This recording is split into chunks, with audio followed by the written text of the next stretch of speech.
n'y a aucune prothèse pour le vide intérieur. Ni l'argent, ni le succès ne peuvent combler le vide intérieur.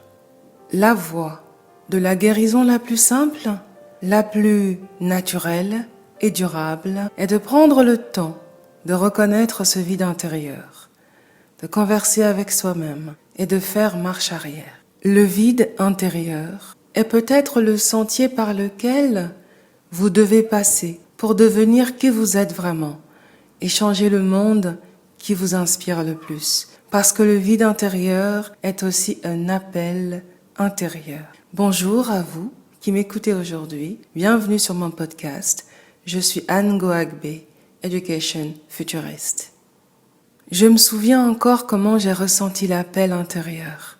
J'étais respectée dans mon travail et j'aimais vraiment le groupe pour lequel je travaillais. J'étais membre d'un monde relationnel éparpillé sur 2 continents, 5 pays, mais je me souviens de ce vide qui avait commencé à monter dans la 3e année d'ancienneté professionnelle dans cette entreprise. Un vide que ni l'argent, ni le confort matériel ne pouvaient remplir. Ces dernières années, j'ai échangé avec des personnes de différents âges. J'ai été surprise même de me rendre compte à quel point celles qui ressentent le plus de vide intérieur sont souvent des personnes jeunes, 20, 25, 30 ans.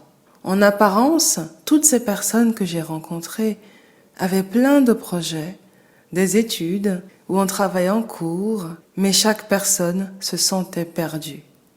Chacun de nous a une trajectoire lourde de peine, de désarroi, de désillusion, de ressentiment, de moments laissant l'impression qu'on n'était pas à notre place, qu'on n'était pas visible, ou peut-être qu'on n'était pas aimable, qu'on ne méritait pas d'être là. Tous ces souvenirs continuent de coloniser l'imaginaire de certains, les poussant parfois à vouloir plus, toujours plus à l'extérieur, tel entrepreneur qui se pose un objectif de X centaines de milliers de dollars, qu'il atteint, puis il se lance un nouveau défi, qu'il réussit, et après 4-5 réussites, il se rend compte que visiblement, tous ces succès ne comblent pas son vide intérieur. On retrouve d'ailleurs chez de nombreuses personnes à succès cette soif de se prouver à soi-même et aux autres qu'on existe, qu'on a de la valeur, qu'on est la valeur.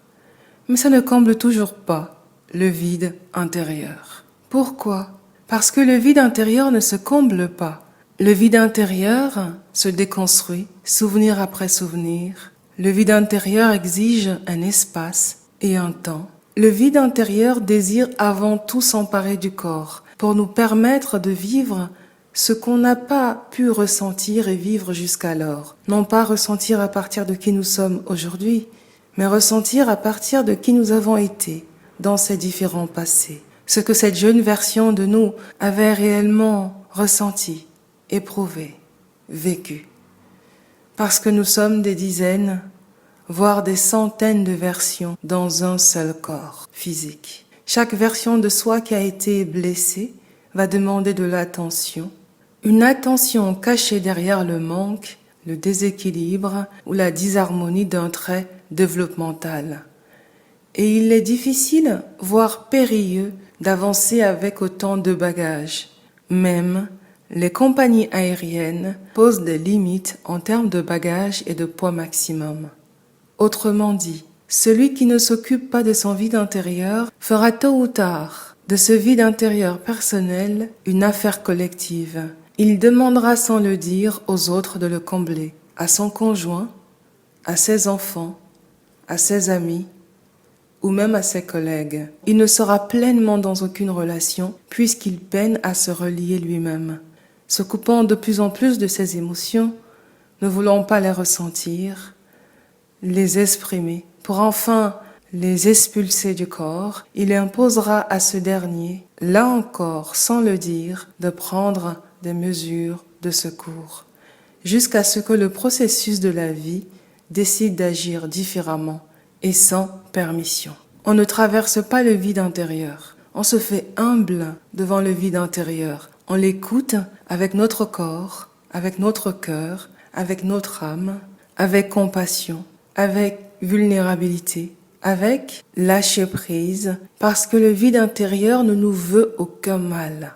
Le vide intérieur voudrait juste qu'on arrête d'étouffer les murmures grandissants de l'âme. Celui qui décide de répondre à ce vide intérieur en s'engageant à revenir vers lui-même, à faire ce voyage dans ses profondeurs les plus abyssales, renaîtra, je vous le garantis, comme le phénix renaît de ses cendres, et vous dira ceci. Le vide intérieur est l'obscure clarté qui ensemence et prédit de plus beaux lendemains. Je répète, le vide intérieur est l'obscure clarté qui ensemence et prédit de plus beaux lendemains. Ce que ni l'argent ni le succès ne peuvent guérir est le vide intérieur, parce que c'est un travail d'être humain, pas de faire ou d'avoir humain. Bon courage à vous qui avez entrepris ce chemin de transformation. Ce podcast touche à sa fin. Merci beaucoup pour votre attention. Et si vous souhaitez créer une journée en privé avec moi à Paris, vous pouvez la réserver grâce au lien fourni dans la description.